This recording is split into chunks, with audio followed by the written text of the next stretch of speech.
जय माता की। आज इसके पूर्व हमने स्वर देखे थे, आज हम व्यंजन पर बात करेंगे।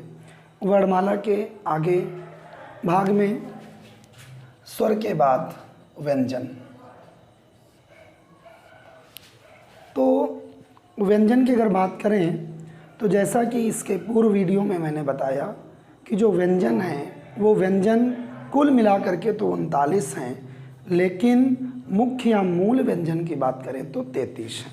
ठीक, अब 33 व्यंजनों में संपूर्ण व्यंजन को अगर हम देखें तो संपूर्ण व्यंजन कौन कौन से हैं, तो संपूर्ण व्यंजन लिख लेते हैं एक बार। का, खा, गा, घा, अंगा, चा, छा, जा, झा और इया। ये जो व्यंजन हम देख रहे हैं ये उच्चारण स्थान पर भी कह सकते हैं। तो उच्चारण स्थान पर इनको भी 5 भागों में हम बांटेंगे। तो ये समस्त व्यंजनों को देखें, टा, ठा, डा, ढा और अड़ा। ता, था, दा, धा और ना।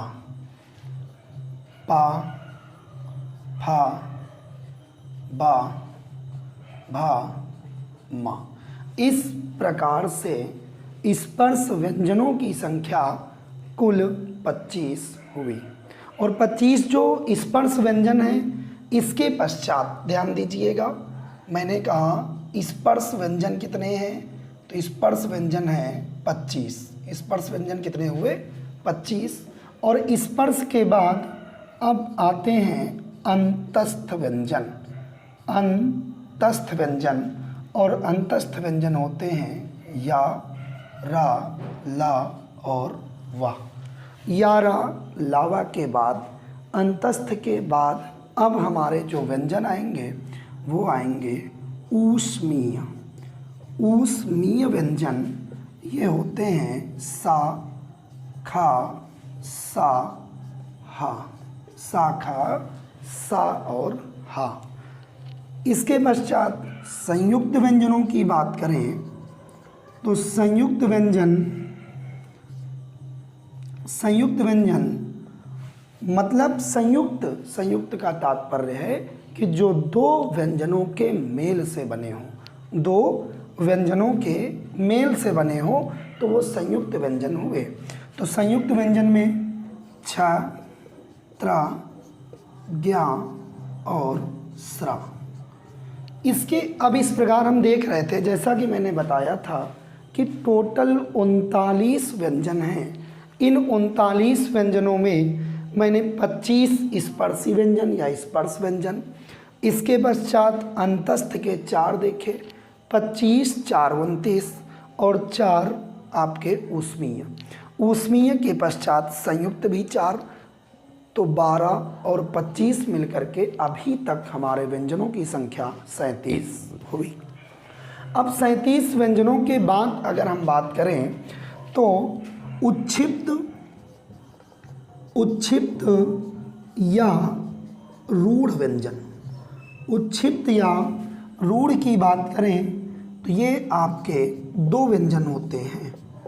उच्छिप्त और या रूढ़ की बात करें तो ऐसे हमारे 2 व्यंजन होते हैं। अब बात करेंगे कि उच्चारण स्थान के आधार पर हमारे कौन कौन से व्यंजन हैं। तो उच्चारण स्थान के आधार पर अगर हम बात करें तो सबसे पहले हम इन व्यंजनों की श्रेणी को बांटने, इसके बाद जो कुछ भी बचेगा वो हम आगे देखेंगे। तो इस का वर्ग में ये 5 वर्ग होते हैं। नंबर 1 का वर्ग, दूसरा चा वर्ग, तीसरा टा वर्ग और ता वर्ग और पा वर्ग। इन वर्गों में ये जो, अब बात करें उच्चारण स्थान के आधार पर, तो उच्चारण स्थान के आधार पर कंठ, तालु, और इसके बाद मूर्धन्य, इसके बाद दंत और फिर ओष्ठ। देखिए प्रत्येक व्यंजन का उच्चारण स्थान जो भी यहाँ पर लिखा गया, चाहे वो कंठ हो, तालु हो, मूर्धन्य हो, दंत हो, ओष्ठ हो, इन सभी के उच्चारण स्थान जो कुछ भी लिखे गए हैं वो सभी के सभी वैसे ही उच्चारित भी होते हैं। जैसे अगर हम का, खा, गा, घा और अंगा की बात करें तो हम देखते हैं कि जो आवाज़ है वो आवाज़ सीधे गले से आती है, अर्थात कंठ वाले ये व्यंजन हुए। इसके पश्चात अगर हम बात करें चा, छा, जा, झा और इया की, तो चा, छा से हम कह रहे थे तो हमारी जो जीभ है या हमारे कठोर तालु से स्पर्श कर रही है, अर्थात तालु। इसके पश्चात मुख में मूर्धन्य में अगर हम बात करें तो टा, ठा एक ठोकर सी लगती है, टा, ठा, डा, ढा और अड़ा कहने में। इसके बाद अगर हम बात करें दंत की, तो जब हम ता, था, दा, धा और ना का प्रयोग करते हैं, इसका उच्चारण करते हैं, तो हम देखते हैं कि दांतों में हमारी जीभ स्पर्श करती है। दांतों का भी सहारा इस जीभ को लेना पड़ता है, तभी ये ता, था, दा, धा, ना का उच्चारण हो पाता है। इसके पश्चात अगर हम बात करें पा, फा, बा, भा और माँ की, तो पा, फा, बा, भा, माँ कहने के लिए हमारे ओंठ जो हैं ये ओष्ठ आपस में स्पर्श करते, आपस में मिलते हैं। तो इस प्रकार से हमारे स्पर्श या उच्चारण स्थान के आधार पर 5 ये हुए। अब बात करते हैं क्या कंठ में इन वर्णों में से भी कोई वर्ण इस कंठ में है, तो है, वो है हा। और इसके बाद तालु की अगर बात करें तो तालु में भी देखें तो वो है आपका सा। तालु में कौन सा होगा? सा। और इसके बाद मूर्धन्य में बात करें तो इसमें भी होता है खा। और दंत में बात करें तो आप लोगों ने सुना भी होगा, इस सा को सदैव दंत सकार कहते हैं। क्या कहते हैं? दंत सकार। लेकिन इसमें सा, रा और ला ये तीनों रख लिए जाते हैं, और इन तीनों के साथ साथ इन्हीं तीनों को हम लोग वर्ष या मसूड़े में रखते हैं, या वर्ष या मसूड़े में भी रखते हैं। ठीक, सा, रा और ला। इसके साथ ही हम बात करेंगे कि अब ध्यान से देखिएगा, अंतस्थ में से हमने रा को और ला को ले लिया है। अभी तक या और वा के विषय में बात करनी है, और रा और ला को भी कुछ अन्य नामों से भी जाना जाता है, इसके विषय में बात करेंगे। तो एक चीज़ ध्यान दीजिएगा, अगर हम या और वा की बात करें तो या और वा के उच्चारण की अगर बात करें तो सदैव हम लोग इनको स्वरों की भांति प्रयोग में ला देते हैं। स्वरों की भांति। स्वरों की भांति कैसे? अगर बात करें, अगर कोई आपसे कहे कि आप बउआ लिखिए, तो क्रमशः देखा जाए तो उच्चारण के स्थान पर इन दोनों का उच्चारण बउआ ही है, लेकिन सही एक है, एक गलत है। इसी तरह से अगर हम बात करें शुभ कामनाएं, तो शुभ कामनाएं में अगर बात करें तो एक इसमें सही है और एक आपका लिपि के माध्यम से या लिखावट के माध्यम से गलत है। लेकिन जब प्रयोग में लाते हैं या उच्चारित करते हैं तो उच्चारित करते समय हम दोनों को शुभकामनाएं पढ़ते हैं और दोनों को बउआ पढ़ रहे हैं। ऐसा क्यों?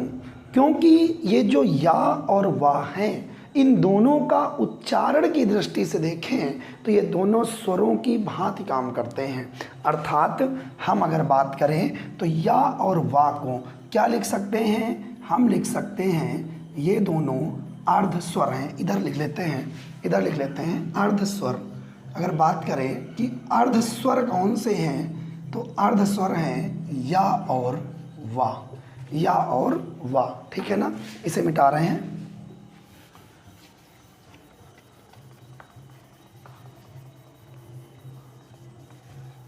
ठीक, इसके बाद अर्धस्वर की बात हो गई कि या और वाह है। अच्छा, क्रमशः इधर ध्यान से देखना, इसको मैं एक नंबरिंग दिए दे रहे हैं कि 1 2 3 4 5, ठीक। और ये इसलिए लिखा गया है जिससे कि अभी हम जब इनको अघोष, सघोष, अल्प प्राण और महाप्राण में बांटेंगे तो इससे बड़ा सहारा मिलेगा, ठीक। इसके पश्चात या रा की बात करें तो रा का उच्चारण आप स्वयं सुनो। जैसे कई सारी कविताएं हैं, या हम रा जब कहते हैं तो एक प्रकार से हमारे मुख में कंपन सा होता है। रा एकदम से कहा ना, रा, तो रा को हम क्या कह देते हैं, लुंठित व प्रकंपित कह देते हैं। क्या कहा, लुंठित व प्रकंपित कह देते हैं। तो लुंठित प्रकंपित कौन है, रा है, ठीक है ना। लुंठित प्रकंपित कौन है, तो रा है। इसके पश्चात अगर हम ला की बात करें तो ला को हम लोग पार्श्विक व्यंजन कहते हैं। क्या कहते हैं, पार्श्विक, पार्श्विक। तो पार्श्विक व्यंजन कौन सा है, तो वो है ला। इसके बाद अगर हम बात करें तो फिर छत्र, ज्ञा और स्रा की बात आती है। तो छ किन दो वर्णों से मिलकर के बना है, ये बहुत आवश्यक है। तो ये बना है का और सा से, का और सा से मिलकर के बना है छा, ठीक है ना। इसके बाद का और सा से मिलकर बना छा। इसके बाद दूसरा लेते हैं त्रा, तो ये बना है ता और रा से मिलकर के। इसके बाद ज्ञा, ज्ञा की बात करें तो ज्ञा बना है जा और इया से। इसके बाद अगर हम बात करें स्रा की, तो जो स्रा है आपका, ये स्रा बना है किससे बेटा, तो सा और रा से, सा और रा से, ठीक। तो ये हो गए हमारे संयुक्त व्यंजन। उच्छिप्त या रूढ़ आपको पता है। इसके बाद अगर हम बात करें तो अब कुछ जो व्यंजन हैं वो हैं आगत। आगत जो व्यंजन हैं इनका प्रयोग सदैव हम लोग नुक्ता के प्रयोग से करते हैं। अब नुक्ता क्या होता है, नुक्ता एक आगत चिन्ह है। इसके आधार पर, इसके प्रयोग से कुछ विदेशी शब्दों को लिखा जाता है। विदेशी शब्द मतलब जैसे अरबी व फारसी के शब्द। अब अरबी फारसी के शब्द कौन कौन से हो सकते हैं, जैसे हमने बात की जंक्शन की, जंक्शन, ठीक। इसके बाद बात की, दूसरा आया निजामी, निजामी, ठीक है ना, ऐसे शब्द। और इन शब्दों का उल्लेख किन किन वर्णों में हो सकता है या किन वर्णों में नुक्ता लगता है, अगर इसकी बात करें तो वो हैं का, खा और इसके बाद गा, जा और फा। तो ये 5 ऐसे वर्ण हैं जिनका प्रयोग नुक्ता के आधार पर भी होता है। इसके बाद बात करें तो जो वा है, इस वा को हम लोग दंतोष्ठ भी कहते हैं। क्या कहते हैं, दंतोष्ठ भी कहा जाता है इस वा को। और साथ में मैंने कहा था जो ये सारा ला लिखा है ये आपका वर्त्स्य मसूढ़े इसको कहते हैं, वर्त्स्य मसूढ़े। इन्हीं वर्णों को कहा जाता है, व्यंजनों को कहा जाता है। अगर हम उच्चारण व प्राणवायु की मात्रा के आधार पर बात करें तो ऐसे 2 व्यंजन होते हैं और वो होते हैं, एक अल्प प्राण और एक होते हैं महाप्राण। आइए इनको क्या कह सकते हैं, तो उच्चारण में मात्रा के आधार पर या उच्चारण में प्राणवायु की मात्रा के आधार पर। प्राणवायु क्यों लगाएंगे, उच्चारण में प्राणवायु, उच्चारण में प्राणवायु की मात्रा के आधार पर, उच्चारण में प्राणवायु की मात्रा के आधार पर कि किस वर्ण के उच्चारण में, किस व्यंजन के उच्चारण में अधिक मात्रा लगेगी वायु की, हवा की, अधिक मात्रा या कम मात्रा, ठीक। तो इसके आधार पर 2 होते हैं, एक तो अल्प प्राण और एक महाप्राण। इसके बाद दूसरा आता है कि स्वर तंत्रियों में कंपन के आधार पर, नंबर 1 तो ये हुआ। दूसरा प्रश्न बनेगा कि स्वर तंत्रियों में कंपन के आधार पर आज अब बात कर रहे हैं स्वर तंत्रियों के कंपन के आधार पर। अब स्वर तंत्रियाँ मजबूत नहीं तो आवाज़ कैसे निकले, और हम इस बार लगभग 1 महीने से अस्वस्थ हैं, गले से आवाज़ उतनी अच्छी नहीं निकल पाती है, परंतु सप्ताह में 1 क्लास हमें देनी है, आप लोगों के सामने ये प्रस्तुत करनी है। इस वजह से फिर भी सप्ताह में 1 बार हम प्रयास करते रहेंगे कि इसी प्रकार से, और इलाज भी चलता रहेगा तो ठीक हो जाएंगे, तो और भी क्लासें बढ़ेंगी। वैसे शनिवार को आपको शाम को प्रतिदिन क्लास मिलेगी, हर शनिवार को, हर सप्ताह में 1 दिन क्लास आपको, और नियमबद्ध तरीके से प्रतिदिन आप ये देखेंगे कि कैसे हम हिंदी के विकास से लेकर के फिर वर्णमाला में, और वर्णमाला में हमने स्वर और व्यंजन देखे। इसके पश्चात धीरे धीरे करके हम आगे संधियों पर बात करेंगे, संधियों के बाद शब्द पर बात करेंगे, और शब्द उत्पत्ति के आधार पर, व्युत्पत्ति के आधार पर, विकार के आधार पर, इन सभी प्रकार से अर्थ के आधार पर बात करते हुए संज्ञा, सर्वनाम, क्रिया, विशेषण और क्रिया विशेषण, संबंधवाचक, समुच्चय बोधक और विस्मयादि बोधक अव्ययों के साथ में पढ़ते हुए हम आगे की ओर बढ़ेंगे। और इसके पश्चात वाक्य भी पढ़ने हैं, तो धीरे धीरे करके आपके सामने 1-1 क्लास हर सप्ताह में 1 दिन आती रहेगी, ठीक है ना। लेकिन आप लोग थोड़ा सा सहयोग करें और इस क्लास को ज़्यादा से ज़्यादा शेयर करें और पूरी क्लास देखें। जब आप पूरी क्लास देखेंगे और शेयर करेंगे तो इससे लाभ मिलेगा, और भी अन्य लोगों को भी इससे लाभ होगा और लाभ। आइए इसके बाद आगे बात करें तो स्वर तंत्रियों में कंपन के आधार पर इसमें 2 होते हैं, एक तो अघोष और एक घोष, और घोष को ही हम लोग सघोष कहते हैं, सघोष भी कह देते हैं। तो अब इनकी बात करनी है कि ये अल्प प्राण महाप्राण कौन से हैं, अघोष और घोष या सघोष कौन से हैं, इनकी बात कर लेते हैं। तो देखिए, हमने प्रारंभ में आप लोगों के सामने ये कहा था कि का, खा, गा, घा, अंगा, हमने जब का वर्ग की बात की तो ये जो स्पर्श व्यंजन 25 हैं, इन स्पर्श व्यंजनों में मैंने नंबरिंग कराई थी 1, 2, 3, 4, 5 की, तो इन्हीं के ऊपर ध्यान से देखना।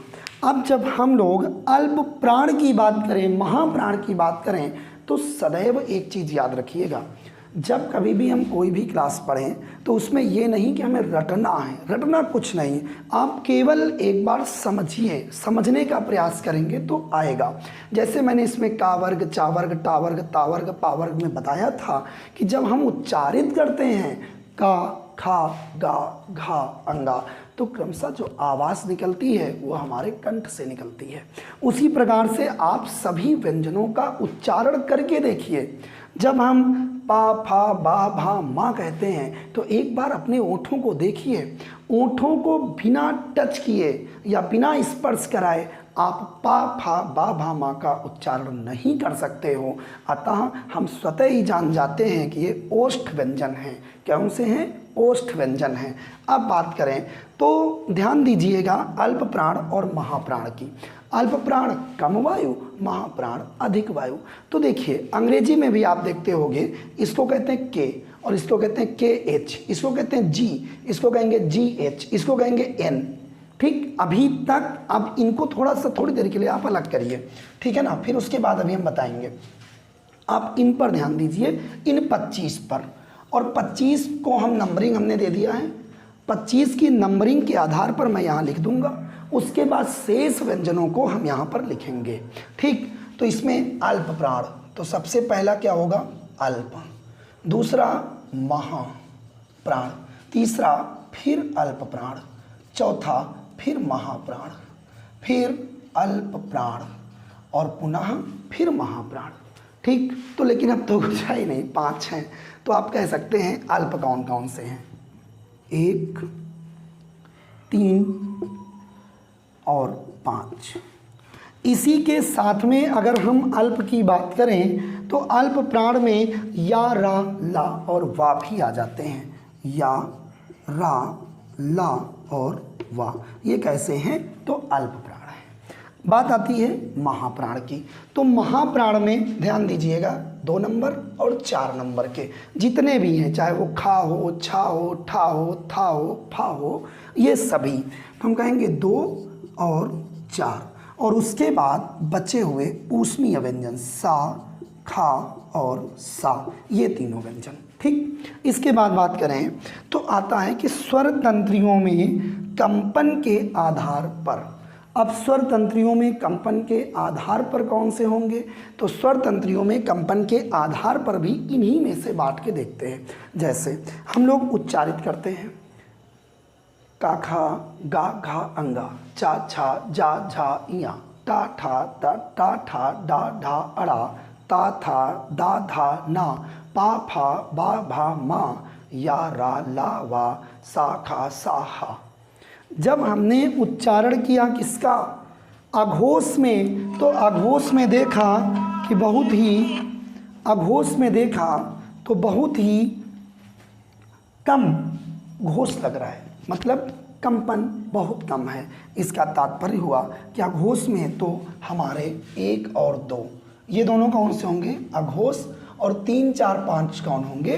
घोष। तो अघोष की बात कर लेते हैं तो लिख देंगे 1 वा 2, 1 वा 2, 1 वा 2। और इसी के साथ में और जो ऊष्मीय व्यंजन हैं, जो ऊष्मीय व्यंजन हैं, ये तीनों भी किस में आएंगे? इसी में। तो इसको लिखेंगे सा, खा और सा। ठीक है ना? सा, खा, सा।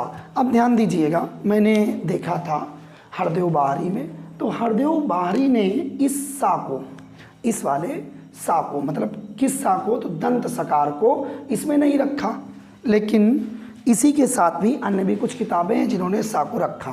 तो अगर कभी भी प्रश्न बनता है तो प्रश्न जो भी बनेगा वो प्रश्न सदैव अगर अपवादित नहीं है तो बनेगा। ठीक, तो आगे देख लेते हैं सघोष और घोष पर। तो सघोष और घोष में बात करें तो 3, 4, 5, 3, 4, 5 ये पूरे के पूरे, मतलब 3, 5, 15 वर्ण, ये जितने भी हैं 15 व्यंजन, ये तो सभी होंगे। और साथ में या, रा, ला और वा।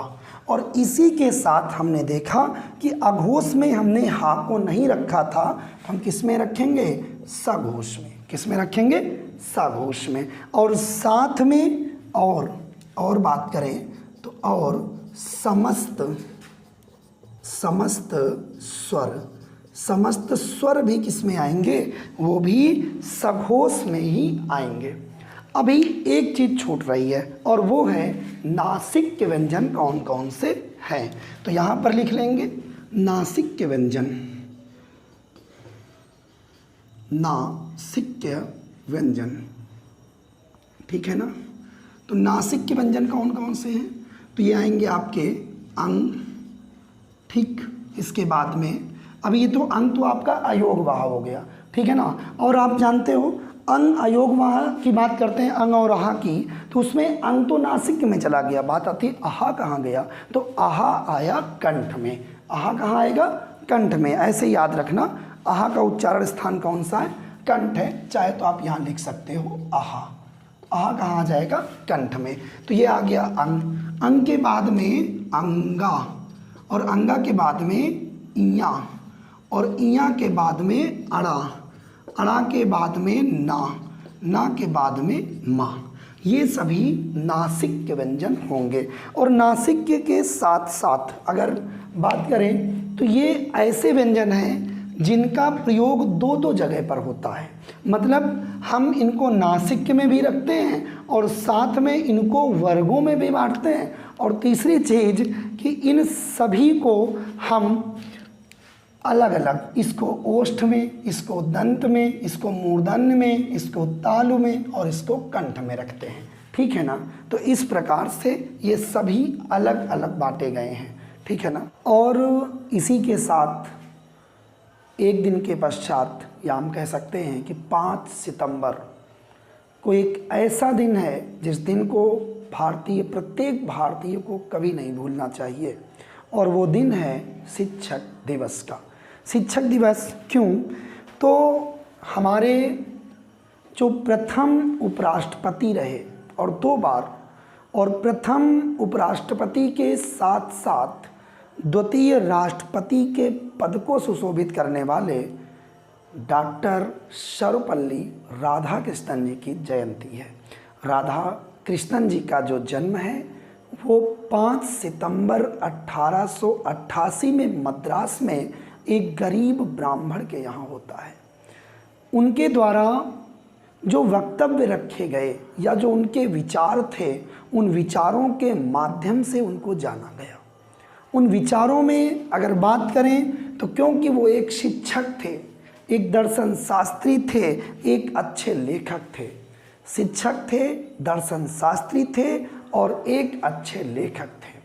और इसी के साथ उन्होंने इस भारत के नहीं अपितु संपूर्ण विश्व के शिक्षकों के लिए एक प्रेरणा दी थी। और वो प्रेरणा क्या थी?